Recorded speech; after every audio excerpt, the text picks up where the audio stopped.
Ողջույն, հարգարժան հետևորդներ, այս ձևաչափով շարունակում ենք քննարկել Հայաստանի ներքին եւ արտաքին կարևորության հարցեր, քաղաքական եւ ինչպես միշտ զրուցելու եմ հանուն Հանրապետության կուսակցության փոխնախագահ իմ գործընկեր եւ լավ բարեկամ Ռուբեն Մերաբյանի հետ։ Բարի ձեզ։ Ռուբեն, մենք կարևոր շրջափուլ ենք թևակողում, վաղար շաբաթում տեղի ունեցան ընտրություններ, կարևոր տեղական ինքնակառավարման մարմինների այսպես տրամաբանության մեջ մարտի 1-ի գործով կարևոր քննարկում էր ազգային ժողովում, որը մեր պատկերացմամբ նաև քաղաքական կարևոր զարգացման այսպես սկիզբ կարող է դառնալ, ոչ միայն իրավական, բայց հատկապես քաղաքական իմաստով եւ նաեւ արտաքին քաղաքական զարգացումներ կան, այդ բոլորը կփորձենք իհարկե ամփոփել, այսօր մենք ծանոթում էինք տվել մեր Facebook-յան էջերում, նաեւ հրավիրել, որպեսզի մարդիկ իրենց հարցերը ուղղեն մեզ, առաջիկայում ծրագրում ենք նաեւ ակտիվ մեր քաղաքացիներին հրավիրել մեզ հետ զրույցների, սա կարծում եմ ավելի անմիջական եւ ավելի ակտիվ ու ինտերակտիվ կդարձնի մեր այս ձևաչափը զրույցների, ինչպես նաև ժամանակ կհատկացնենք, որպեսզի հարցերը, որոնք որ մարդիկ առաջադրել են մեզ, մեր այս ուրեմն ուղիղ եթերի հատվածում կարողանանք անդրադառնալ նաև այդ հարցերին։ Սկսենք վաղար շաբաթից։ Ի վերջո ինչ էր վաղար շաբաթի ընտրության արդյունքը ձեզ, հաջողվեց արդյոք անել նվազագույնը կամ առավելագույնը պետության պաշտպանության, ժողովրդավարության պաշտպանության տեսանկյունից եւ որը պիտի լինի դասը բոլոր այն ուժերի, ովքեր այլընտրանք են իրապես փորձում առաջարկել այդ իրար բացառող, իրար մերժող երկու հիմնական ճամբարներին, գործող իշխանության եւ նրանց եւ մեր նաեւ հակառակորդ քաղաքական բևեռներին։ Ասում եք առավելագույնը թե նվազագույնը, առավելագույնը չէր իհարկե, բայց նվազագույնն արվեց համենայն դեպս, որ ժողովրդավարությունը Գյումրիում ներողություն, տեսեք, այս էլ ֆրեյդիստական սխալ էր։ Վաղար շաբաթում Իդեպ Գյումրիում կարևոր զարգացումներ են, գուցե շատ լավ ակնարկեր հենց Գյումրիի համար։ Որ վաղար շաբաթում տեղի չունենա Գյումրիի կրկնությունը։ Նվազագույնն արվեց, սակայն դա համակարգային այսպես աշխատանքի արդյունք չէր, այլ քաղաքական կոնյունկտուրան բեկվեց այնտեղ մի շարք պատճառներով եւ գրանցվեց հաջողված արդյունք, սակայն հիմնական համակարգային խնդիրները մնում են չլուծված։ Դա էլ մենք գալիս ենք, էլի զուգահեռում ենք այն մարտի 1-ի այդ քննարկման հետ, թե ինչ պետք է արվի, որովհետև 20 տարի մեր երկրում կրիմինալ բռնապետություն հաստատած քաղաքական ուժերը, որոնք սկզբից պարազիտացիան հաղթանակի վրա, հասցրեցին պարտության, հիմա փորձում են պարազիտանալ պարտության վրա եւ լուծարել պետությունը, նրանք փաստորեն դնում են իրենց նույն հարթության վրա, ինչ ժողովրդավարական ուժերը։ Եվ սա, այո, աղավաղում է դեֆորմացիայի է ենթարկում ոչ քաղաքականությունը Հայաստանում եւ որպես հետևանք նաեւ ընտրական գործընթացները Հայաստանում։ Նրանք չեն կարող օպոնենտ լինել։ Հետևաբար մենք գործ ունենք, մի հատ եկեք սկսենք նորից վաղար շաբաթից։ Վաղար շաբաթում էլի պրոյեկցելով մարդիկ գնացին 20% մոտավորապես եւ ավել։ Ձայն տվեցին կոնկրետ նախկին ուժերի, այսպես տարբեր սեգմենտների, մարդիկ անթակույց ասում էին, որ իրենք աֆիլիացված են Քոչարյանի հետ, Քոչարյանի որդու հետ եւ քվեն ստացել։ Հիմա ինչ անել դրա հետ։ Ինչ պետք է անել։ Հաշվի պիտի նստենք սրա հետ, պիտի այս մարդիկ։ Մենք պետք է հաշվի նստենք դրա հետ եւ պետք է դրանից քայլեր անենք։ Որոնք են ձեր պատկերացմամբ քայլերը, որոնք չեն հակասության մեջ չեն մտնի ժողովրդավարության տրամաբանության հետ ինչը կարծես հիմնական արգումենտն է այդ գործող իշխանության, որ մենք չենք մտնի այդտեղ, որտեղ այդտեղ Տեսեք, Հայաստանը մի երկիր է, որը դուրս է եկել բռնապետության միջից, բայց դեռ տեղ չի հասել։ Սա մի process է, որով անցել է Իսպանիան Ֆրանկոից հետո, Պորտուգալիան Սալազարից հետո։ Եվ 7-8 տարի պահանջվեց 75-ից մինչև 82 թիվը, երբ այնտեղ սկսեցին ձևավորվել ժողովրդավարական ինստիտուտներ եւ ձևավորվել ժողովրդավարության անշրջելիության ինստիտուցիոնալ երաշխիքներ։ Եվ մենք հիմա խոսում ենք դեմոկրատական Իսպանիայի եւ Պորտուգալիայի մասին, այդ ժողովրդավարությունը սովետի փլուզումից ընդամենը մի քանի տարի է ավել չի, ընդ որում այդ երկրներում պատմության մեջ եղել է ամեն ինչ բացի ազատությունից եւ ժողովրդավարությունից, դա Անգլիա չէ։ Դա Ֆրանսիա էլ չէ։ Հեղափոխություն էլ այնտեղ չի եղել որպես այդպեսի։ Ինկվիզիցիա եղել է։ Գաղութատիրություն, այո, եղել է։ Ամեն ինչ եղել է, բայց բացի ազատությունից եւ ժողովրդավարությունից, տեղական կառավարում էլ չի եղել։ Ասենք այն ավտոնոմ այն միջնադարից եկող, ասենք ոնց որ Գերմանիայում, չէ՞, այն քաղաքպետությունները, երբ շուկան առանձին էր, այդ մունիցիպալիտետն առանձին, հա, այդ մագիստրատուրան առանձին, եկեղեցին առանձին։ Դա էլ չի եղել։ Հիմա կարող եմ ասել, որ մեր առաջարկն է ընդհանրապես քաղաքական մեծամասնությանը մարդու իրավունքների եվրոպական դատարանի դատավճիռը որպես հիմք վերցնել եւ որը ըստ էության նաեւ շատ կոնկրետ հանձնարարություն է Հայաստանի իշխանություններին ոչ միայն գլխավոր դատախազությանը, ոչ միայն իրավապահ համակարգին, այլ նաեւ ազգային ժողովին հստակ քայլեր ձեռնարկել եւ ինքնուրույնաբար որոշել, թե ինչպես պետք է պետությունը պաշտպանի ժողովրդավարությունը։ Ժողովրդավարության պարտականությունն է ձևավորել իր անշրջելիության ինստիտուցիոնալ երաշխիքները։ Ոչ թե ստեղծել ինքնասպանության ուրեմն այսպես միջոցներ եւ ամեն ընտրություն չդարձնել մեռնել չմեռնելու ընտրություն։ Այո։ Այն ինչ նաև կախված էր վաղարշապատի առաջ։ Ըստ էության հանրապետության 4-րդ քաղաքը լինելով, այդտեղ նաև եկեղեցու շուրջ զարգացումներ կան, մենք բոլորս սպասում էինք, որ նաև այդ զարգացումները կարող են այս կամ այն կերպ փոխել մեր եկեղեցու, մեր պետության զարգացման հունը։ Ու շատ լավ է, որ գոնե մենք հիմա ավելի շատ կենտրոնանում ենք համապետական ընտրությունների վրա, որովհետև նվազագույն խնդիրը գոնե վաղարշապատցիները լուծեցին, չենթարկվեցին այն բոլոր քարոզչական հիբրիդային այո, ահաբեկչական այդ փորձերին, ասեցին, որ սա մեր համայնքի ընտրությունն է, մենք այստեղ բոլորովին այլ առաջնահերթություններ ունենք եւ երկիրը ավելորդ ցնցումների ենթարկելու այս բանից զերծ պահեցին։ Փառք ու պատիվ վաղարշապատցիներին, էջնասնեցիներին։ Այդ իմաստով իրենք նվազագույն խնդիրը լուծել են։ Բայց նաև վաղարշապատը մեզ համար ուղղակի դաս է, թե մարտի 1-ի շուրջ այս լսումները ինչ ընթացք պիտի ունենան եւ ինչ քաղաքական հետևանք պիտի ունենան։ Որտեղ մենք երեք գլխավոր դատախազին, քննչական կոմիտեի ղեկավարին, հակակոռուպցիոն կոմիտեի ղեկավարին ինչ որ բաներ էինք պահանջում, իրենց քայլեր էինք պահանջում, բայց կարծում եմ, որ ի վերջո քաղաքական մարմինը, թիվ 1 մարմինը անելիք ունի։ Այդտեղից վարչապետը անցյալ շաբաթ ասել էր, որ Ռոբերտ Քոչարյանի եւ Սերժ Սարգսյանի առաջնորդած ուժերը չպետք է տեղ գտնեն խորհրդարանում։ Ես այդտեղ երկու իմաստ եմ տեսնում այդ հայտարարությունը։ Երկակի կարելի է էլի գնահատել։ Մենք հիմա քայլեր պիտի ձեռնարկենք, որպեսզի այդ ուժերին անհնար դարձնենք մասնակցել ընտրություններին, թե նորից թողնում ենք այդ որոշումը, ասելով ժողովուրդ դուք խելոք ես, դուք ճիշտ կընտրեք։ Մանավանդ մենք ունենք վաղարշապատի փորձը, եւ ըստ էության փաստորեն այդ շնաձկներին իրենց միլիարդներով, իրենց ունեցվածքով շարունակում եք թողել գործոն մնալ քաղաքական դաշտում,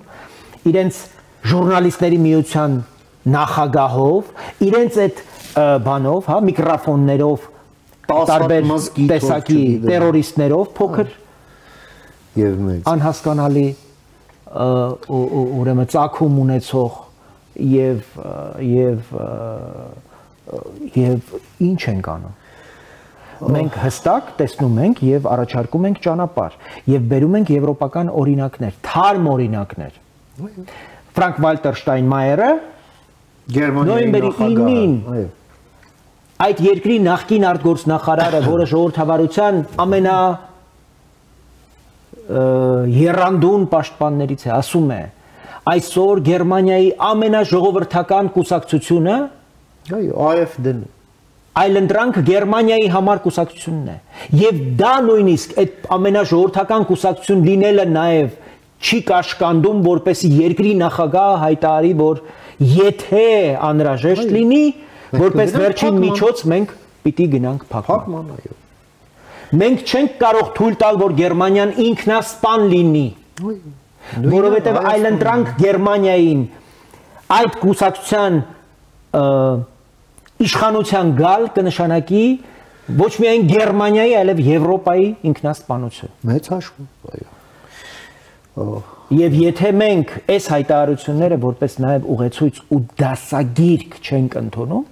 եւ դրանից հետեւություններ չենք անում եւ շարունակում ենք այսպես լեգալիստական ու ժողովրդավարության պաշտպանության մեր պատկերացումները հայկական պատկերացումները ուրեմն դնել սեղանին եւ ավելի կաթոլիկ լինել քան Հռոմի պապն է եւ դա փաթեթավորել որ մեզ չեն թողնի բամեր միջազգային գործընկերները եւ այլն գերներ լավ բացատրեք Հայաստանը եթե կանգնում է այս խայտարակ իրողության առաջ երբ Հայաստանին ոչ թե մեկ հակառակորդ է օրինակ բաժին ընկել ինչպես Ուկրաինային մենք 3 այդպիսի հակառակորդ ունենք հայկական պետականության եւ հայ ժողովրդի ֆիզիկական գոյությանը սպառնացող ռուսներ ադրբեջանցիներ եւ թուրքեր մենք հայկական պետականությունը եւ հայ ժողովրդին պաշտպանելու միջոցների եւ եղանակների ճանապարհների մեջ խտրություն չպիտի դնենք եւ դրա հիմքում եթե դնում ենք ժողովրդավարության պաշտպանությունը դա պիտի լինի որպես համազգային նպատակ համազգային այսպես օրակարգ եւ մենք որպես քաղաքական ուժ այս նպատակի կողքին կանգնելու ենք եւ մեր կուսակցական դրոշները խոնարհելու ենք որպեսզի այս նպատակով հայկական պետականության դրոշը հայկական դրոշը ավելի բարձր ծածանա միանշանակ սա միայն ժողովրդավարության մասին չէ սա նաեւ մեր անկախության մասին է նաեւ սա խաղաղության մասին է որովհետեւ այս ուժերը զուգահեռաբար խորապես ժողովրդավարության թշնամի լինելով սրանք նաեւ ամեն ինչ անում են թաղելու հայկական պետականությունը նրանք չեն պատկերացնում Հայաստանը որպես անկախ պետություն եւ երկրորդը նրանք անում են քայլեր որոնք հստակ մեր տուն կռիվ են բերում Ռոբերտ Քոչարյանի հայտարարությունը տարածքային նկատողները հարևանների նկատմամբ 29000-ի մեջ է սահմանափակվում մեր ապրելը մյուս մեկն էլ ասում է ինչների համար է կարմրադրոշ համար է մեր կուսակցությունը մեր ապրելը եթե մենք չենք պատերազմում օրինակ հիմա սա այն որ նաև պորտկում էր խոստանում պորտկումի կրկնում ինչպես հոկտեմբերի 27-ին դե սա է հիմա մենք լրջագույն խնդիր ունենք մեր ներսի այս հիվանդությունը վիրաբուժական ճանապարհով բուժելու համար մարտի 1-ի հետ կապված այս դատավճիռը համապարփակ իրավաբանական հիմք է քաղաքական լուստրացիայի համար լուստրացիան պետք է անի պետությունը համապատասխան օրենքով Այդ օրենքը պետք է անցնի փորձաքննություն Վենետիկի հանձնաժողովում եւ չհակասի ժողովրդավարությանը ավելին պետք է ամրապնդի ժողովրդավարությունը եւ այդպիսի եզրակացությամբ այդ օրինագիծը պետք է վերադառնա Վենետիկից Հայաստան ընդունվի իսկ հետո նաեւ բացախնդրորեն այսպես կիրառվի եւ Հայաստանում այլևս պետք է չլինի ՀՀԿ, ԲՀԿ եւ դաշնակցություն։ Դե ֆակտո որտեղ մարդու իրավունքների եվրոպական դատարանի դատավճռով հստակ սահմանվում են քաղաքական այն պատասխանատուների շրջանակը, որոնք ուղակի եւ անուղակի ներգրավված են եղել մարդկանց սպանելու հրաման տալու։ Պետությունը դա քաղաքական ֆասադն է եղել 2008 թվականի պետության, բայց պետությունն ունեցել է նաեւ գլուխ, ուրեմն այդ գլխի հետ, իր հետնորդ գլխի հետ կապված եւս պետք է գործի նույն արգելքը։ Խոսքը Ռոբերտ Քոչարյանի եւ Սերժ Սարգսյանի մասին է։ Սերժ Սարգսյանը եւ Ռոբերտ Քոչարյանը պետք է ցմահ զրկվեն քաղաքական գործունեության իրավունքից օրենքով, ինչպես նաեւ նրանց հետ ուղակի կամ անուղակի աֆիլիացված ցանկացած խմբեր եւ անձինք եւս ցուցակով նրանք պետք է զրկվեն գործունեությունից կրթական համակարգում ոչ թե Տիգրան Թորոսյանի նման որ գնա Բրյուսովում դաստա ու ապականի երիտասարդների ուղեղները իրավական ոլորտում որ ոչ թե գնան փաստաբան աշխատեն այդ մարդիկ առաջ խաղացում են ստացել դատավորներ կան որոնք մարտի 1-ի գործով ապօրինի որոշումներ են կայացրել առաջ խաղացում են ունեցել սովորական դատավոր են եղել կենտրոնում այսօր կենտրոնի դատարանի նախագահ է քննիչ են եղել Վահագն Հայրապետյանի այդ հայտնի մարտի 1-ի քննչական խմբում Հարությունյանի քննչական քրեակատարողական ծառայության պետ են դարձել Էս է եղել մեր իրականությունը եւ էսա շարունակում մնալ Արման Մխիթարյանն է մեզ այս մասով հարց տալիս Գյումրու եւ Վաղարշապատի թիմ ընտրություններում ժողովրդավարական ուժերը այնուամենայնիվ չհաղթահարեցին անցողիկ շեմը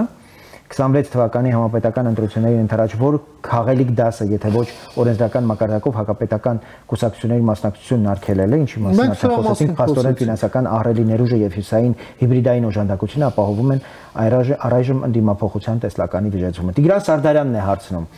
ըստ ձեզ իշխանությունները կոնկրետ ինչ օրենսդրական փոփոխություններ կարող են անել որի շնորհիվ հնարավոր կլինի ռուսահապատակ քաղաքական ուժերին զրկել խորհրդարանական ընտրություններին մասնակցելու իրավունքից Մարտի 1-ի դատավճիռը դա քաղաքական լուստրացիայի իրավաբանական համապարփակ հիմք է եւ դա պետք է գլխավոր դատախազի գլխավորությամբ այդ իրավական process-ը պետք է գա եւ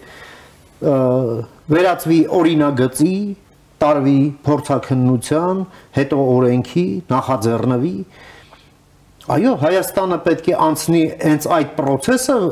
որով անցան Իսպանիան, որով անցավ Պորտուգալիան, որով անցնում են թարմ եվրոպական Լեհաստանը, Բալթյան երկրները, որոնք եւս բռնապետությունից դուրս գալով թոթափեցին նաեւ բռնապետության մնացորդներին եւ մնացուկներին Այո, սա ժողովրդավարական, լիովին ժողովրդավարական քայլ է, ավելին,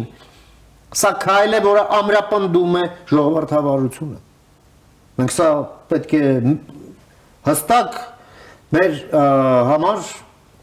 ֆիքսենք, թե որն է այն կարմիր գիծը։ Ես ուզում եմ մի բան էլ հիշեցնել։ Մարտի 1-ի այդ դեպքերից 3 օր անց, մարտի 4-ն էր, երբ եկան իմ հետևից 3-ի 4-ի գիշերը խոշոր միջադեպ էր տեղի ունեցել Մարտակերտի ուղղությամբ եւ մարդիկ էին զոհվել մեր զինվորականներից։ Ես հիշում եմ այդ քննիչների կեղծ այդ պահվածքը տեսնում եք, չէ ինչ է կարել որ թշնամին թեվա ստացել, ինչ ենք արել, այսինքն ես էլի գալիս եմ դրան, սրանք նաև, կրկնում եմ, նաև այն ուժերն են, ովքեր պարազիտացան 94 թվականի հաղթանակի վրա, պարազիտանում էին տարիներ շարունակ, քամելով երկիրը և իրենց դնելով այդ հաղթողների տեղը, որովհետև այդ դիցաբանության, ասենք, ստացվում էր Շուշին Զորի Բալայանն է գերավել, հասկանում։ Սենց զարմանահրաշ բաներ էր տեղի ունենում։ Հիմա, երբ որ արդեն գործը հասավ նրան, որ երկիրը նույնիսկ հեղափոխությունից հետո ահռելի ծախսեր անելով մարտունակության բարձրացման վրա, այնուամենայնիվ մենք չկարողացանք խուսափել պարտությունից, օբյեկտիվորեն, կրկնում եմ, օբյեկտիվորեն, հիմա պարազիտանում են պարտության վրա, փորձում են պարազիտանալ, Բայց թող իրենք իմանան, որ քաղաքականապես իրենց ոտերը ջարդվելու է եւ թույլ չի տրվելու նրանք, որ պարազիտանան։ Սա իշխանության խնդիրը չի, սա բոլորիս խնդիրն է, որտեղ դա իրապես որպեսի դա տեղի ունենա։ Ի վերջո մենք հասկանում ենք, որ դուք շատ կարևոր մի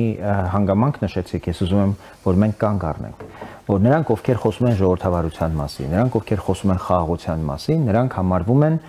պարտության կողմ կամ պարտության քարոզիչներ։ Մինչդեռ ընդհանրապես պետք է հասկանալ, որ հայկական պետականության գոյությունը սերտորեն կապված է մեր ժողովրդավարության գոյության եւ ժողովրդավարության խորության եւ անշրջելիության հետ։ Մի բան եմ ուզում հիշեցնել։ Եթե մենք իրապես հավատում ենք խաղաղությանը, այդ իմաստով ժողովրդավարությունը մեզ խաղաղության հասցնելու ամենահիմնարար ճանապարհն է։ Մենք չենք կարող Հայաստանում չունենալ ժողովրդավարություն եւ ունենալ կայուն խաղաղություն։ Այն խաղաղությունը, որը մենք ունեցել ենք այդ 25 տարիներին, դա եղել է պատրանք։ Իրականում այդ տարիներին, 25 տարիներին մենք ունեցել ենք մոտավորապես նույնքան կորուստ, ինչքան 44 օրյա պատերազմ։ Եվ դա կոչել խաղաղության տարի, այդ տարիների ղեկավարները այսպես կոչված, որոնք ասում են, որ մեր տարիները խաղաղության ու զարգացման տարիներ են եղել, ուղղակի նշանակում է, որ նրանք մեզ ձեռ են առել։ Գիտեք ինչ, մենք երբ ուրախացանք, որ Լաչինի միջանցքը բացվեց, որ Հայաստանը միացավ Ղարաբաղին ճանապարհով, ոմանց մտքով չանցավ եւս մի բան, որ դա ունի այդ մեդալը նաև հակառակ կողմը։ Դա նշանակում է, որ սովետական Ադրբեջանի ողջ թերմացքը, այո, հասանելիություն ստացավ նաև Հայաստանի տարածք գալուն։ Եվ մենք գործ ունեցանք 98 թվականին նաև նեոսովետական ռևանշի հետ, ռենեսանսի հետ, որովհետև սրանք որ գալիս էին, սրանք կոմսոմոլի ստորին օղակներն էին ենել ոչ թե Հայաստանում, այլ Ադրբեջանում եւ բերեցին այդ զազրելի բարքերը մցրեցին Հայաստան եւ մինչեւ հիմա մենք դուրս չենք եկել։ Նույն Աղվան Հովսեփյանն էլ չէ, իր կարիերան կառուցել էր ընդհանրապես Ադրբեջանի հետ կապ ունենալով, ոչ Ղարաբաղում էլ չէ, դուրս Կիովաբաթի բանի կողմել։ Ինչի մասին է խոսքը։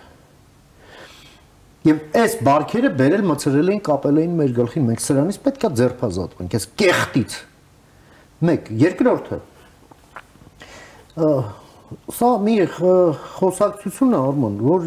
որի առիթը վարչապետի մի նախադասություն էր, որը նա արտաբերեց են Կոնրադ Ադենաուերի հիմնադրամի կողմից կազմակերպված են քննարկմանը, հա, որտեղ ինքն էլ ելույթ ունեցավ, Միացյալ Նահանգների դեսպաններ այնտեղ եւ այլն։ Վարչապետը որոշակի այսպես զուգահեռներ տարավ Կոնրադ Ադենաուերի հետ, շատ հպանցիկ։ Ես ուզում եմ սրա վրա մենք մի քիչ ավելի հիմնավոր կանգ առնենք։ Գերմանիան երկու անգամ է պարտություն կրել, ընդհանրապես մեկ սերունդ տարբերությամբ, առաջինից հետո եւ երկրորդ։ Առաջինից դուրս գալու համար այնտեղ եւս Ռայխը, երկրորդ Ռայխը քայքայվեց եւ ստեղծվեց Վայմարյան հանրապետությունը, չէ՞, այն Ֆրիդրիխ Էբերտ եւ այլն։ Ստեղծվեց ժողովրդավարություն, բայց անշրջելի այն չդարձավ։ Այն ընկավ մեծ դեպրեսիայի հարվածների տակ, հիպերինֆլյացիայի տակ մնաց եւ գարեջրատների թափթփուկները մեկ էլ սկսեցին խոսել հայրենասիրությունից։ Եվ իհարկե սովետն էլ իր կողմից էր իր կեղտոտ գործն անում այնտեղ եւ Գերմանիան երկրորդ անգամ ընկավ փորձանքի մեջ։ Ադենաուերը հենց առանձնանում էր նրանով, որ խաղաղությունը այո զուգորդում էր ժողովրդավարության հետ եւ ժողովրդավարությանը անշրջելիության ինստիտուցիոնալ երաշխիքների ձևավորմամբ։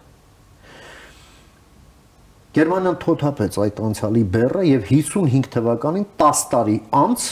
դարձավ նորից Եվրոպայի տնտեսական առաջատարը եւ դարձավ Բունդեսվերը Եվրոպայի առաջին բանակը իր հզորությամբ եւ այդպիսին էր մինչեւ սառը պատերազմի ավարտը։ Ասելիքս այն է, որ Հայաստանի ներսում եթե Գերմանիան դարեց արտաքին կառավարման պայմաններում մենք այդ արտաքին կառավարումը մեզանից պետք է թոթափենք հենց պետություն դառնալու համար այնինչ Գերմանիայում այդ արտաքին կառավարումը կար պետություն դառնալու համար մեր մոտ արտաքին կառավարում էր հաստատվել պետություն չդառնալու համար այ մենք սրանից պետքա ձերբազատվենք մենք լավ գիտենք մենք ինչ ենք ուզում ինչի համար ենք ուզում մենք գիտենք ինչն է օգնում մեզ եւ ինչ եւ ով է խանգարում եւ այդ խանգարողները այո պետք է դաշտը մաքրեն բայց ես այստեղ ուզում եմ հատկապես դուք շատ ուշագրավ կարևոր մեխերի վրա այստեղ կանգ առաք բացի ներքաղաքական կարևոր իմաստից սա ունի արտաքին քաղաքական նաև միանշանակ հանգամանք սրանց հայտարարությունները եւ սրանց քաղաքական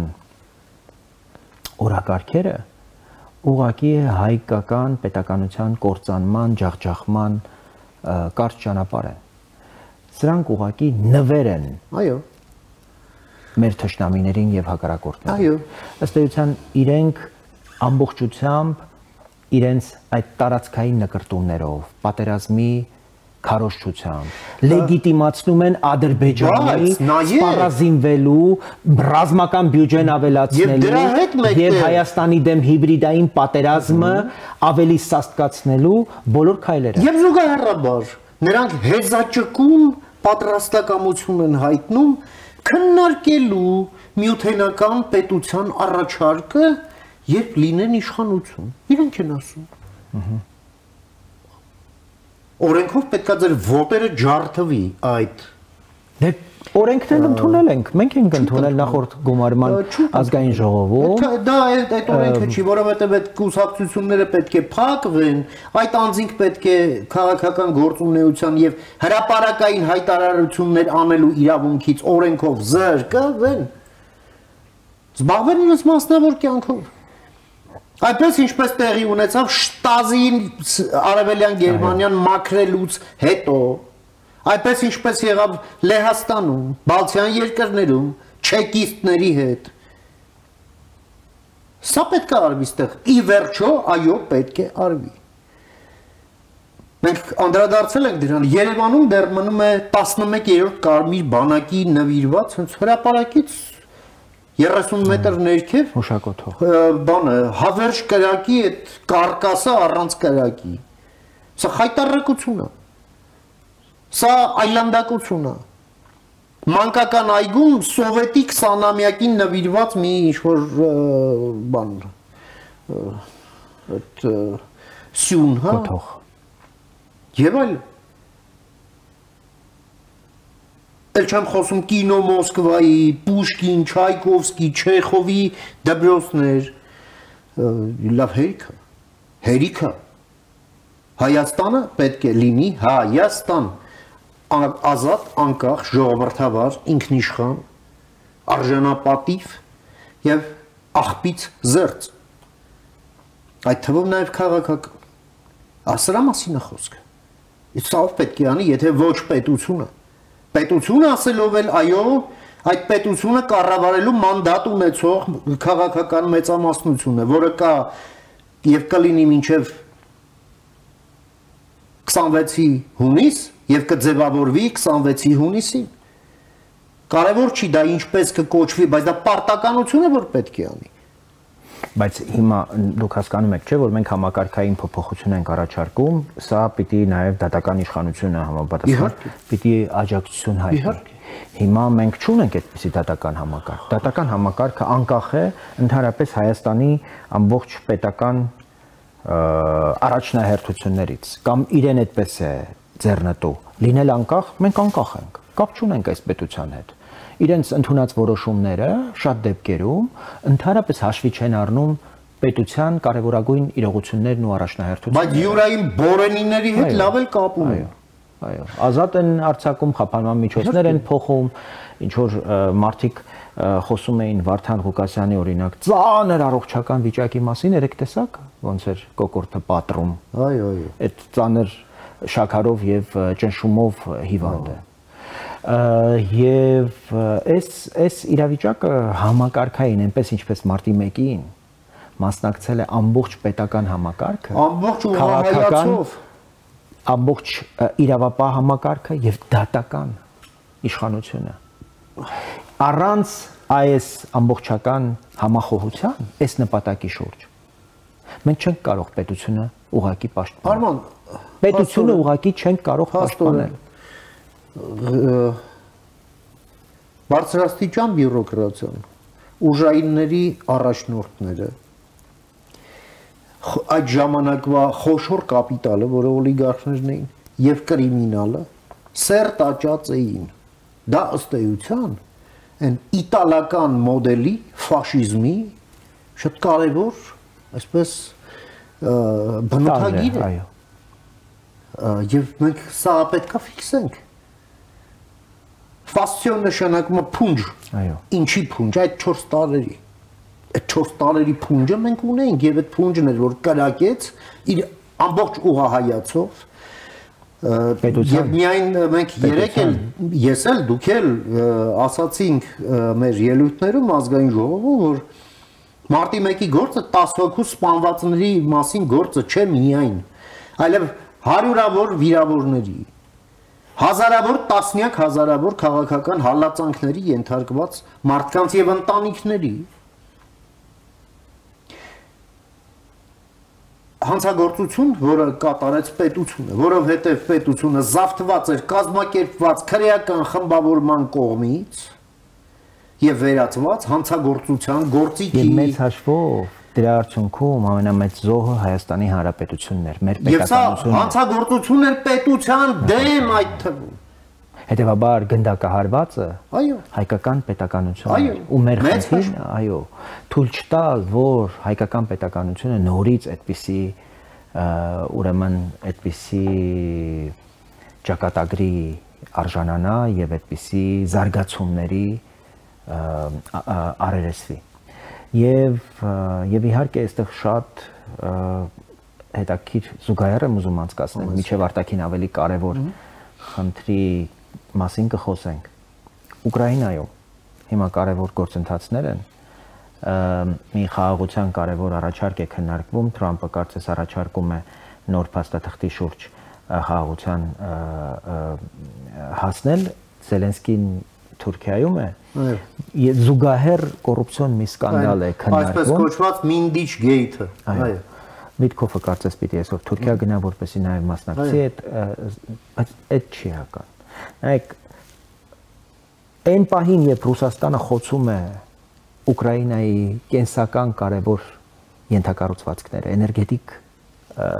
ենթակառուցվածքները, ուրեմն ուկրաինական պետության մեջ գտնվում են պաշտոնյաներ, ովքեր համագործակցելով ռուսների հետ կոռուպցիոն ահռելի, ուրեմն այսպիսի սխեմայի մաս են կազմում, հարյուրավոր միլիոններ են ուղղվում Մոսկվա, այն պահին, երբ Մոսկվան խոցում է Ուկրաինայի կենսական ենթակառուցվածքները։ Ինչի է սա կարևոր։ Եվ ինչի եմ սա կապում այս զարգացումների հետ, որտեղ որևէ մեկը չի կարող հերքել, որ մարտի 1-ը ունի արտաքին հետք։ Որտեղ 2008 թվականի փետրվարի 26-ին Ռոբերտ Քոչարյանը գնաց Մոսկվա, 23-ին, եւ շատ անհասկանալի, այսպես իդեպ մասնավոր այցի անվան տակ վերադարձավ մարտի 1-ի նախօրեին եւ այդ հայտնի հրամանները այլևս սկսեց արձակել։ Մինչև այդ նա չէր համարձակվում 0038 հրաման իրականացներ։ Ինքը կանաչ լույս է ստացել Ռուսաստանում։ Մենք հասկանում ենք, որ մարտի 1-ին հայկական պետականությունը գնդակահարելու ուղիղ փորձ է արվել։ Ավելին, ես կարող եմ համոզված ասել, որ այդ թափված արյունն է եղել նաև Հայաստանի նկատմամբ արտաքին կառավարում հաստատելու Ռուսաստանի հնարավորությունը։ Եվ Ռուսաստանը այսօր էլ ցանկանում է այդ արյունը թափել, որպեսզի ցույց տա, թե ինչի է հանգեցնում ժողովրդավարությունը, եւ ցույց տա ժողովրդավարության արդյունք արյունը, որը անհնար է դարձնում հայերին ունենալ սեփական պետություն, ուրեմն պիտի լինի արտաքին կառավարում։ Ես ուզում եմ հիշեցնել եւ ասեմ, որ պատերազմի ժամանակ, ես ասեմ եւ ձեզ հնարավորություն տամ, որ արտահայտվեք։ Վարչապետը վերջերս իր ելույթում էր նշում ազգային ժողովում, այս վրիպել է շատերի ուշադրությունից, ես ուզում եմ, որ մենք սրա վրա կանգ առնենք։ Պուտինը առաջարկել է Հայաստանի վարչապետին կանգնեցնել պատերազմը, իգին միութենական պետություն մտնելու։ Դուք պատկերացնում եք, այն պահին, երբ ռմբակոծում են Արցախը, երբ զոհվում են մեր երեխեքը, Ռուսաստանի միակ առաջարկը պատերազմը կանգնեցնելու գինն է, որ պահանջվում է Հայաստանից, դա իր անկախությունից հրաժարումն է։ Հիմա դրանից հետո այլևս պահել Հայաստանում ռուսական ակտիվներ, որոնք նույնքան վտանգավոր են, որքան այն process-ները, որ հիմա տեղի են ունենում ռուսական էներգետիկ, ուկրաինական էներգետիկ համակարգում, կապված այդ ռուսների այդ կոռուպցիոն սխեմաների հետ։ Նախ որպես կոռուպցիա, որպես ազդեցության գործիք, որտեղ ռուսները կոռուպցիան շարունակում են դիտարկել իրենց համար այդ սողանցքները, որոնք ուղղակի քայքայում են ցանկացած պետականություն, եւ մանավանդ այդ ակտիվները, որոնք որ շարունակում են պահպանվել եւ պետությունից դոտացիաներ ստանալ, այսպես վնասների փոխհատուցում եւ այլն, եւ ընդհանրապես կոռուպցիայի նկատմամբ մեր հիմնարար վերաբերմունքի փոփոխության հարցը պիտի դրվի։ Դա պետական դավաճանությանը հավասարազոր ուղղակի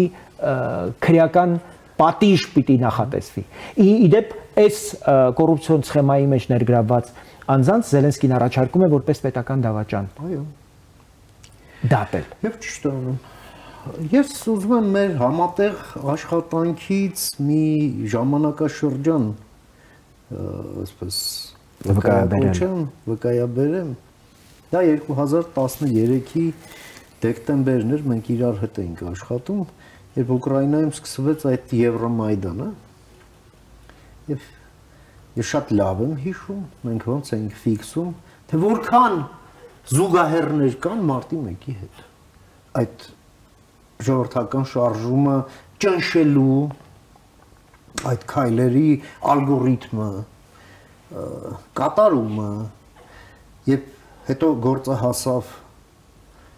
արդեն դիպուկահարներին, այդ ինստիտուտսկայա փողոցի տանիքներից, եւ առաջի զոհն էլ հայ էր, հա, Սերգեյ Նիգոյանը, մենք հիշում ենք այդ, որից հետո արդեն տասնյակների սկսեց հաշիվը բացվել զոհվածների մինչև Յանուկովիչի փախուստը։ Մենք հասկացանք ինչն է պատճառը։ Ի վերջո, այս նույն օրակարգն է, Արման, որը մեր գլխին փաթաթվեց 13 թվականին, որում ատրճանակը դրեցին Սերժ Սարգսյանի գլխին եւ արեցին մի առաջարկություն, որից հնարավոր չէր հրաժարվել, եւ Սերժ Սարգսյանը չհրաժարվեց եւ բերեց կապեց մեր գլխին, իսկ նա խոցելի էր հենց իր իշխանության կոռումպացված լինելու պատճառով, նույնը տեղի ունեցավ Ուկրաինայի պարագայում։ Բայց ի պատիվ ուկրաինացիների իրենք ի վիճակի եղան Յանուկովիչին ուղղակի դուր շպրտել։ Այո, եւ հանձնել ռուսներին։ Եվ իրենք փրկեցին իրենց պետականությունը։ Մի բան, որը անհնար էր թվում այդ պահին, եւ ռուսների ծրագիրը իրականում, երբ որ Մայդանում իրենց այդ դիպուկահարները սպանում էին խաղաղ ցուցարարներին, իրենք հասկանում էին, որ իրենք սպանում են ուկրաինական պետականությունը, հույսով, որ ի վիճակի չի լինի ուկրաինական ժողովուրդը այդ վիճակում ուրեմն ռեաբիլիտացվել եւ պետականության պաշտպանությանն ուղղված շարժում մեկնարկել։ Ողնաշարը ջարդելու խնդիր ունեին բարոյապես եւ դա չստացվեց ընդཐུպ մինչեւ արդեն գործը հասավ նրան, որ հասկացան, որ առանց լայնամասշտաբ պատերազմի բարոյապես ողնաշարը ջարդել այդ ժողովրդի հնարավոր չէ եւ սկսվեց պատերազմը։ Հիմա երբ մեզ ասում են, իսկ դուք ուզում եք երկրորդ Ուկրաինա դառնալ, ոչ, մենք չենք ուզում երկրորդ Բելարուսը դառնանք, կներեք։ Սա է մեր ուզածը եւ չուզածը։ Եվ մեզ համար Ուկրաինան օրինակ է ավելի շատ քաղաքական միակամության, միասնականության տեսանկյունից։ Այո։ Թե ինչպես նախկին ընդդիմադիր կամ այսպես իրար հակառակորդ քաղաքական հակառակորդները այսօր ունենալով լիքան համաձայնություններ գործող իշխանության քաղաքական գծի նրանց վարած քաղաքականության հետ միևնույն է այդ հարցերը դրել են մի կողմ, որովհետև պետությունը այսօր գլխավոր խնդիրը ունի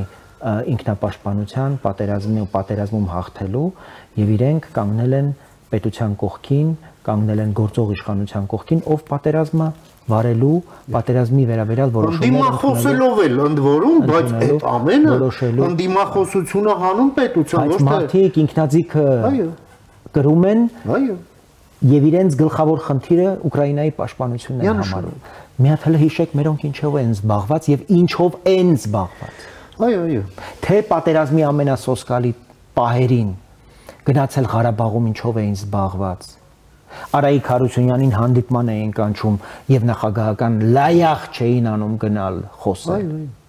Հիմա հայտարարություններ են անում, թե իբր մեզ առաջարկվել է պատերազմը կանգնեցնել, իբր նախագահները չգիտեմ ինչեր են արել։ Պատերազմի ժամանակ մի նորմալ ողջամիտ առաջարկով մի հայտարարությամբ հանդես գայիք, ձեզ էլ թող միանար եկեղեցին, որ այսօր հիշելու մի բան ունենայինք, որ պատերազմի ժամանակ մի նորմալ առաքինի եւ արժանավայել քայլ է կարել։ Ամեն խնդիրն այն է, որ այս մարդկանց ուղեղի մեջ չկա մի բան, որ հայ ժողովրդին պետք է Հայաստանի Հանրապետություն։ Իրենց գիտակցության, այսպես բազային մակարդակում գիտակցության չունեն տնկալում։ Ես ձեզ ավելի ուշ։ Եվ դա էլ նրանց թույլ է տալիս այսպես նման, այսպես ասենք, օպորտունիզմ, հա, իրենց մտածողության մեջ հանդես բերել նման բան։ Ինձ օրինակ դաշնակցական Միացյալ Նահանգներում ասեցի ով է ասել, որ հայկական պետականությունը պիտի այդպես հավերժ գոյություն ունենա։ Կարող է ինչ-որ մի շրջան լինել եւ հիմա գուցե այդ շրջանն է, կարող է հիմա այդ շրջանն է, թույլ տանք, որ ռուսները վերցնեն, հետո հետ կբերենք։ Չհասկանալով, որ սա մեր վերջին հնարավորությունն է, եթե մենք այս տարածքները հանկարծ այս տարածքից մի որևէ կտոր կորցրինք եւ պետությունը դառավ ուղղակի անկենսունակ մի տարածք կորցնելով պետականությունը մենք հայ ժողովրդին ենք ուղղակի դատապարտելու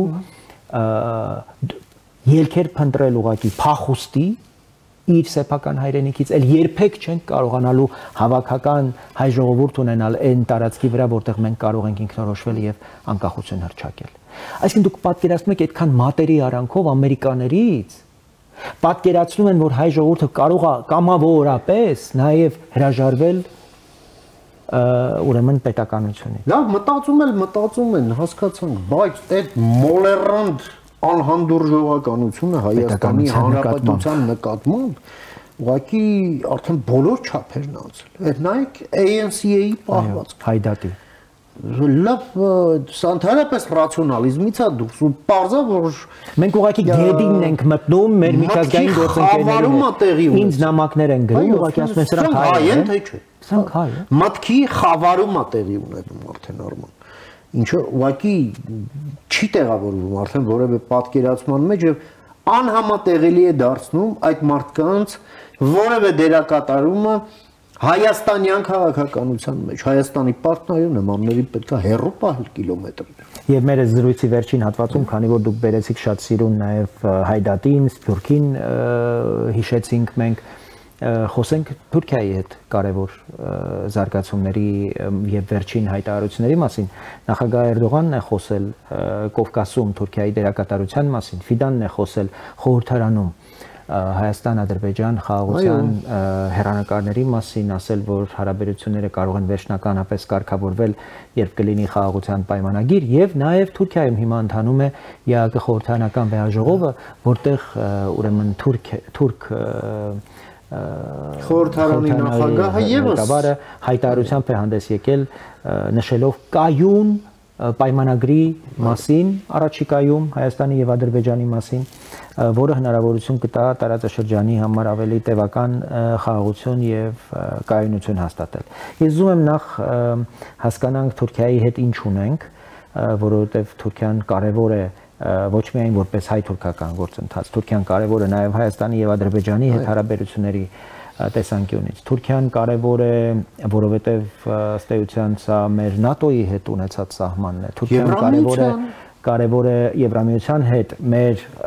ճանապարհը անցնելու է Թուրքիայի ճանապարհով եւ ընդհանրապես մաքսային տարածքի տրամաբանությունը հենց դա է հուշում։ Թուրքիան կարևոր է ռեգիոնալ իմաստով, ընդհանրապես Եվրասիական տարածաշրջանում ռուս-թուրքական համաձայնությունները չափազանց ծանր հետևանք են ունենում Հայաստանի համար։ Մեր նպատակը պիտի լինի, որ Թուրքիայի հայացքը լինի ավելի դեպի արևմուտք, ոչ թե դեպի արևելք։ Որ չշրջվի դեպի այդքան արևելք։ Իրենց ցանկացած գործակցություն մեզ ուղղակի խեղդում է ակցիանի մեջ։ Եվ ոչ պատահականորեն 14, 15, 16 թվականների այդ մերձեցումը մենք դրա գինը վճարեցինք 20 թվականին այդ գինն էր եւ մենք ուղղակի պիտի ամեն ջանք գործադրենք եւ խրախուսենք ու մշտապես խոսենք Թուրքիայի եւ Արևմուտքի հարաբերությունների սերտացման օգտին։ Մեզ ընդ որում ավանդաբար թվում էր թե մեր շահերից է բխում, որքան շատ խնդրեմ ստեղծենք Թուրքիա Արևմուտք հարաբերություններում, այդքան Հայաստանը շահում է։ Միշտեր լավ ստեղծեցինք, Թուրքիան հետ շրջվեց արևմուտքից, դեպի Ռուսաստան, դեպի Չինաստան, դեպի Ուրա շրջվում, դեպի արևել, դեպի մեզ, դա եք ուզում։ Այո։ Ներողություն։ Ես կարծում եմ, որ մեր այսպես քաղաքական փիլիսոփայության մեջ եւ մեր եթե կուզեք ռազմավարական մշակույթի մեջ շատ կարևոր ռևիզիայի անհրաժեշտություն կա։ Ի վերջո մենք պետք է մի հատ նորից գույքագրենք, թե ինչն է իրականում բխում մեր շահերից, ոչ թե կենացներում, այլ գետնի վրա, եւ ինչը չի բխում մեր շահերից, ինչն է հակասում կոնկրետ մեր շահերին, մեր պետության շահերին։ Սա շատ կարևոր վերաիմաստավորման process է, որը ցավոտ լինելով նաև այսպես կոգնիտիվ դիսոնանսներ առաջացնելով, բայց այնուամենայնիվ մենք պետք է անցնենք, որովհետև դա եւս բխում է մեր շահերից։ Եվ սա ոչ միայն քաղաքական դասի անելիքն է, սա յուրաքանչյուր քաղաքացու անելիքն է, մաքսիմալը ինչ կանի քաղաքական դասը, դա այդ ասենք ասենք այդ process-ը հանրայնացնելն է, այդ ներքին բանավեճերը հրապարակային դաշտ տանելն է, որ մենք պարզապես տաբույազերծենք շատ ու շատ հարցեր։ Դրա ամեն ինչ համար շատ կարևոր կլինի, որ մենք իրապես Թուրքիայի հետ առաջընթաց գրանցենք հարաբերությունների։ Եվ այս իմաստով ես ուզում եմ մի կարևոր շեշտադրում անել։ Տեսեք, Ադրբեջանն ու Թուրքիան հայտարարում են, որ իրենք եղբայրներ են, եղբայր ժողովուրդներ են։ Չափազանց կարևոր է, որ գոնե այս իմաստով Հայաստանը այս եղբայրներից մեկի հետ ունենա շատ ավելի խորը եւ շատ ավելի հեռուն գնացող հարաբերությունների։ Կոնկրետացնենք, Արման,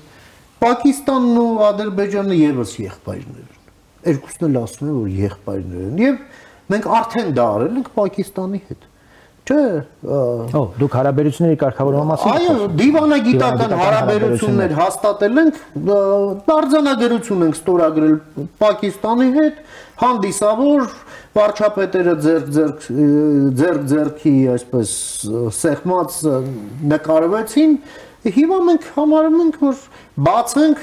հետագա հարաբերությունների համար այն մասով, որ մասով շահեկան կհամարենք, մենք շահեկան կհամարի Պակիստանը։ Միշտ հիշելով, որ Պակիստանն ու Ադրբեջանը հայտարարում են, որ իրենք եղբայրներ են։ Բայց դա մեզ ոչ թե պիտի վախեցնի, այլ որպես պետություն ավելի պատասխանատու պիտի դարձնի, որ ընդհանրապես կարողանանք այդ վախը նախ հաղթահարենք եւ հատկապես մեր հասկանանք ընդհանրապես Պակիստանի այդ կեցվածքը որտեղից էր գալիս, ինչպես կարող ենք այդ սպառնալիքները կարողանանք չեզոքացնել, որտեղ շատ անհասկանալի էր, չէ՞, Պակիստանի հարցը։ Մենք նույնիսկ Աֆղանստանի հետ պատերազմի ժամանակ, առաջին պատերազմի ժամանակ ունեցել ենք հարաբերություն, բայց Պակիստանի հետ չենք կարողացել հարաբերություններ ունենալ։ Եվ հիմա նույն բանը ինչու չանել Թուրքիայի հետ։ Այսինքն, երբ մենք խոսում ենք այն մասին, որ շատ հավանական է, երբ մեր ընկեր Կարո Փայլյանն այ դրա մասին է ուզում խոսել, որ հավանաբար հունվար, գուցե փետրվար այն 22 թվականի պայմանավորվածությունները վերջապես իրականություն կդառնան, շատ լավ, բայց ինչու օրինակ այդ իրականություն դարձնելուն զուգահեռ Նաև այդ դիվանագիտական հարաբերությունները չհաստատել Թուրքիայի հետ։ Այդ արձանագրությունը չստորագրել, ասենք Պակիստանի մակարդակի, ոչինչ այլևս չի խանգարում։ Առնվազն գոնե Թուրքիայի կողմից մենք հիմա տեսնում ենք եւ ես շատ պիտի ուզեի որպեսզի այս հարցերը մենք նայես Թուրքի հարցերի հանձնակատարի գրասենյակը սկսեր ռազմավարական երկխոսություն եւ հաղորդակցություն ուրեմն Սփյուռքի հետ որպեսզի Սփյուռքը ավելորդ ցնցումների չընթարկվի որտեվ սա այլևս կարծում եմ իրողություն է որ Հայաստանը իր անմիջական հարևան Թուրքիայի հետ պիտի գնա հարաբերությունների կարգավորման եւ Սփյուռքը իր համար չպիտի այդտեղ սպառնալիք տեսնի։ Հակառակը կարծում եմ Սփյուռքը եւ ցեղասպանության եւ հատուցման իր օրակարգերը կարող է առաջ տանել առանց Հայաստանի հետ կապելու։ Հայաստանը իր պետության եւ պետականության շահերով պիտի առաջնորդվի եւ դա պիտի իրեն առաջնորդողը լինի եւ այդտեղ քննարկման հարց չի կարող լինել։ Եվ այդ իմաստով ես շատ պիտի ուզեի հասկանալ ընդհանրապես Թուրքիան ինչպես է մասնակցելու տրիպին եւ հայ-ամերիկյան համաձայնություններին, ընդհանրապես օգոստոսի 8-ի խաղաղության գործարքին։ Եվ այդ տրամաբանության մեջ ուզում եմ նշել թե որքան հատկանշական էր փոխպետքարտուղարի այցը Երևան նախորդին տեղի ունեցած եւ դրանից ժամեր հետո Եվրամիության հարավային Կովկասի հարցերով Մագդալենա Գրոնն էր Երևանում եւ արդեն խոսվում էր արդյունքները ուրեմն գնահատելու մասին ձեռք բերված պայմանավորվածությունների որտեղ ամերիկացիների հետ մենք արդեն աշխատանքային խումբ ենք ստեղծել ամերիկացիները արդեն այնտեղ հստակ մարդ են նշանակել եւ սա ուղղակի զարմացնում է այս արագությունը ամերիկացիների եւ նաեւ նախանձախնդրությունը եվրոպացիների այստեղ մտնել եւ նյութապես աջակցել են պայմանավորվածությունները որոնք Հայաստանի եւ Միացյալ Նահանգների միջև ձեռք են բերվում եւ մեր խնդիրն է հնարավորինս շատ շահագրգիռ կողմեր ապահովել որ ներկա լինեն այս պայմանավորվածությանը եւ նյութապես ներդրումներով մասնակցեն ամեն դրված լուման ամեն ներդրված փողը ավելացնում է խաղաղության հասնելու տևական խաղաղության հասնելու հնարավորությունը եւ խաղաղությունը խախտելու գինն է բարձրացնում իհարկե եւ ոչ միայն ընդհանրապես ոչ միայն պատերազմի նույնիսկ էսկալացիայի այո եւ ես շատ պիտի ուզեի որպեսզի այդ այցերը որոնք տեղի են ունենում այդ հանդիպումները որոնք տեղի են ունենում եւ այդ հաղորդագրությունները հատկապես արդեն աշխատանքային խմբեր ստեղծելու վերաբերյալ սրանք կարևորագույն փաստեր են որոնք ամբողջությամբ ջուրն են լցնում այն ամիսներ, շաբաթներ շարունակ տարածվող նարատիվները, որ սրանք թղթի վրա ձեռք բերված պայմանավորվածություններ են, օգոստոսի 8-ը թղթի կտոր է, լաքի կտոր է, չգիտեմ ինչ եւ առանց ամաչելու այդ մարդիկ շարունակում են պահանջված լինել ինչ որ այսպես կոչված լրատվամիջոցներում եւ ժուրնալիստների միության նախագահն էլ կանչում այդ դրանց հերոսներին, այդ մտքերի, գոհարների հեղինակներին կանչել նստել եւ ուրեմն խորհրդատություններ հիմա էլ հեծն են տալիս թուրքերին։ Ինչ ասես։ Եվ հեծի օրինակն էլ կարծում եմ շատ կարեւոր է, որպես նախադեպ մեզ համար ունենալ, նաեւ հեծը օրինակ ինչու՞ չէ արևմտյան մի շատ որակյալ օպերատորին հանձնելու լավ գնով վաճառելու, որովհետև հասկանում ենք, որ ուրեմն լավ օպերատորի կարիք կա եւ պետությունը երբեք ավելի լավ օպերատոր չի կարող լինել, քան մասնավորը, քան միջազգային օրինակ մի լավ էներգետիկ համակարգ կառավարող ամերիկյան կամ եվրոպական կամ հնդկական կամ արաբական որևէ ընկերություն։ Արևմտյան ստանդարտներով աշխատող ընկերություն, այո, ինչպիսին չէր եւ չէր կարող լինել։ Պիտի հաջորդեն ռուսական այլ ակտիվների ուղղությամբ Հայաստանի իրավապահները, Հայաստանի պատկան մարմինները քրեազերծեն մեր տնտեսությունը։ Այդ կոռուպցիոն, այդ ամբողջ ռոմբերը ականազերծ են ուղղակի մեր պետության տարածքից, որովհետև դրանք ոչ միայն Գազպրոմ են երկաթուղի են, դրանք ուղղակի ականներ են, որոնք դրված են ցանկացած պահի նաև մեր հակառակորդ քաղաքական շրջանակներին անհրաժեշտ մարդկային ռեսուրսով ապահովելու, որովհետև հիշում եք, չէ՞, Կարեն Կարապետյանը ուղղակի այդ Հայրուզ Գազարդի բանն էր, ասողներ։ Մի գիշերվա մեջ այդ ընկերության 7000 աշխատակիցներ դարձան հանրապետական կուսակցության անդամ։ Պատկերացնում եք դա ինչ ռեսուրս է։ Երկրում միանգամից կարող են տրամադրություններ փոխել եւ հարց լուծել։ Այս սրա ուղղությամբ կարծում եմ պիտի մեր աշխատանքը նաեւ կենտրոնանա Գյումրին աչքի առաջ ունենալով Գյումրիի ռազմաբազայի զինվորականները գնում էին համայնքային ավականու նիստին։ Այս աստիճան անարգել սեփական արժանապատվությունը, սեփական պետությունը, հյուպատոսը ճառը ասում, չհասկացա։ Չէ, ես այսինքն օրինակ այդ քաղաքում ինչի միայն Ռուսաստանի հյուպատոսն է։ Իտալիան հյուպատոս ունի այնտեղ, չէ՞։ Օրինակ։ Ուրուգվայը պարզվում է հյուպատոս ունի Գյումրիում։ Ինչի իրենց չեք հրավիրել։ Չէ, բայց այ խեղկատակներ։ Չէ, բայց իրենք իրենց թույլ չէին տա։ Հյուպատոսը հրապարակային ելույթով հանդես չի գալու, այո, դրա կարգավիճակը չունի, այո, դրա տեխնիկական, այո։ Ես իհարկե չափազանց շնորհակալ եմ այս զրույցի համար, կարծում եմ մենք կարևոր հարցեր վերհանեցինք, առաջիկայում հնարավորություն կտանք նաև որպեսզի մեզ հետևող մեր էջերին հետևող հայրենակիցները մաս լինեն այս զրույցներին ուղարկեք մեզ մեր այս տեսանյութի տակ գրեք ձեր մեկնաբանությունները ձեր համաձայնությունը անհամաձայնությունը քննադատությունը նաև